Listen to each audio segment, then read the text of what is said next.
राधे राधे, जय श्री कृष्णा। कैसे हैं आप लोग। आज मैं फिर से आप लोग के साथ अपने ठाकुर जी की सेवा शेयर करना चाहती हूँ कि मैं अपने ठाकुर जी की सेवा कैसे करती हूँ। मैं सुबह सुबह अपने ठाकुर जी को उठाती हूँ बहुत प्यार से।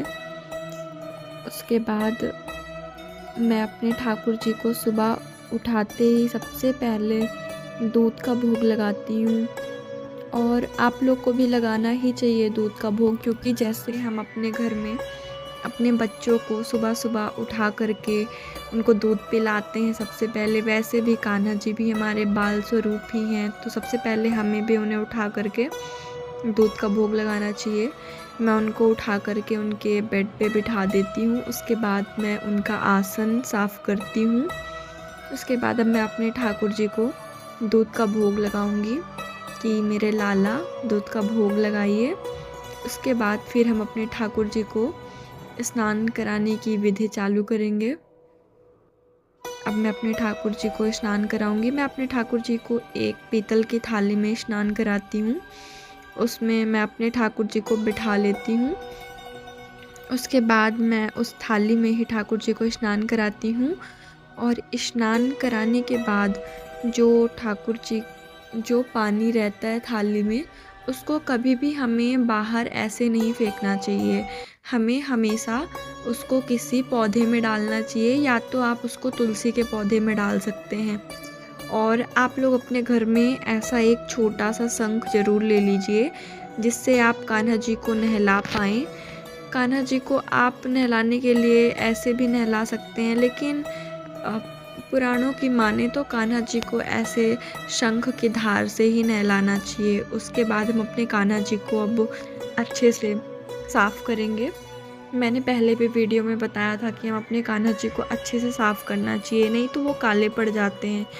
मतलब जो भी चीज़ हो पीतल की, जैसे कि हमारी पीतल की थाली होती हैं कान्हा जी के, इसमें हम जो भी तांबे के बर्तन, पीतल की थाली जो भी यूज़ करते हैं, हम जब भी उसे धोएं तो धोने के बाद हमें उसे अच्छे से साफ़ करना चाहिए, नहीं तो उसमें काले काले दाग पड़ जाते हैं। उसके बाद अब मैं ठाकुर जी को अपने श्रृंगार कराऊंगी। तो चलिए देखते हैं।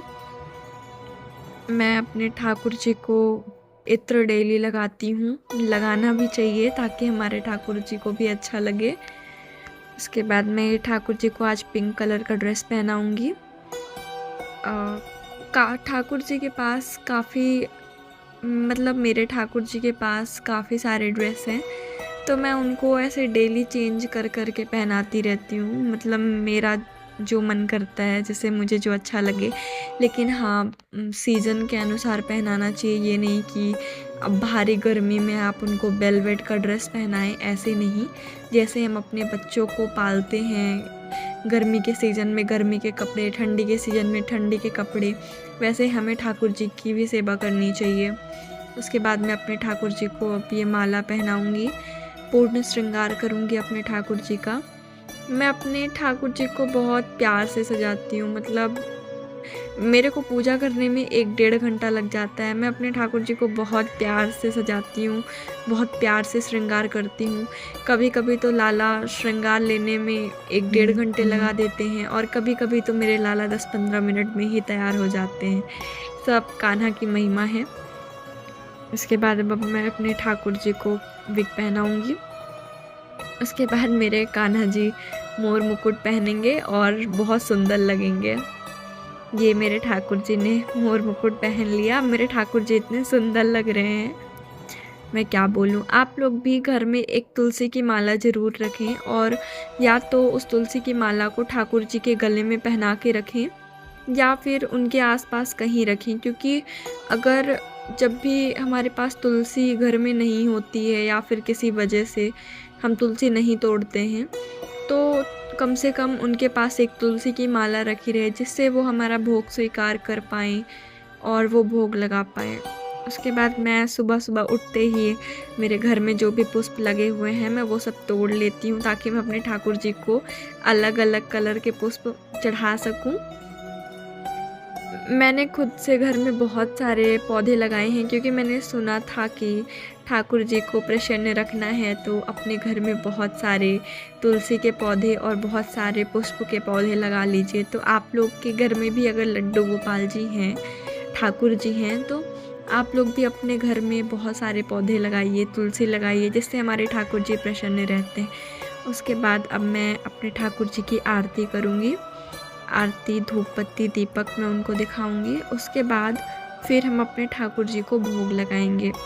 भोग में आप लोग हमेशा ध्यान रखें कि अगर आप लोग कान्हा जी को खाने का भोग लगा रहे हैं तो उसमें कभी भी प्याज, लहसुन वगैरह नहीं होनी चाहिए, क्योंकि हमारे ठाकुर जी ऐसा भोजन स्वीकार नहीं करेंगे जिसमें प्याज, लहसुन हो। या तो आप नॉर्मल दाल चावल, माखन मिश्री, फल फूल जो भी हो आपके पास, ये सब भोग लगाइए। और हो सके तो अलग अलग भोग लगाइए ठाकुर जी के लिए। मैंने अपने कान्हा जी की आरती कर ली थी और आज मैंने ठाकुर जी को काजू, बादाम और किशमिश, दूध, पानी, इन्हीं का भोग लगाया। जब भी भोग लगाएं ठाकुर जी के सामने हाथ जोड़कर कहें, ठाकुर जी जो भी हमारे पास है रूखा सूखा आप वो ग्रहण कीजिए।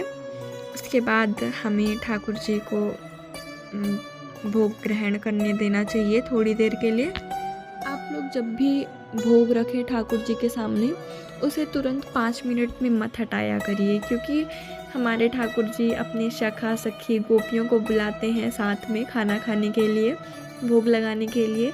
इसलिए आप जब भी भोग लगाएं कम से कम 15-20 मिनट, 30 मिनट कान्हा जी के सामने रखें और मन में बोलें, कान्हा जी हम इतने टाइम बाद आएंगे भोग हटाने, तब तक आप पा लीजिएगा सब कुछ। उसके बाद मैं अपने ठाकुर जी को अपने हाथों से भोग लगाती हूँ।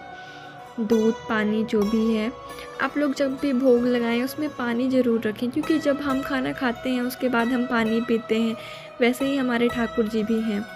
मैं आरती लूँगी। उसके बाद मुझे ठाकुर जी को झूला झुलाना था, लेकिन अभी कुछ वजह से मैं नहीं झुला पाई। राधे राधे, जय श्री कृष्णा। मिलते हैं अगले वीडियो में, तब तक के लिए आप लोग हमारे चैनल पे जुड़े रहें।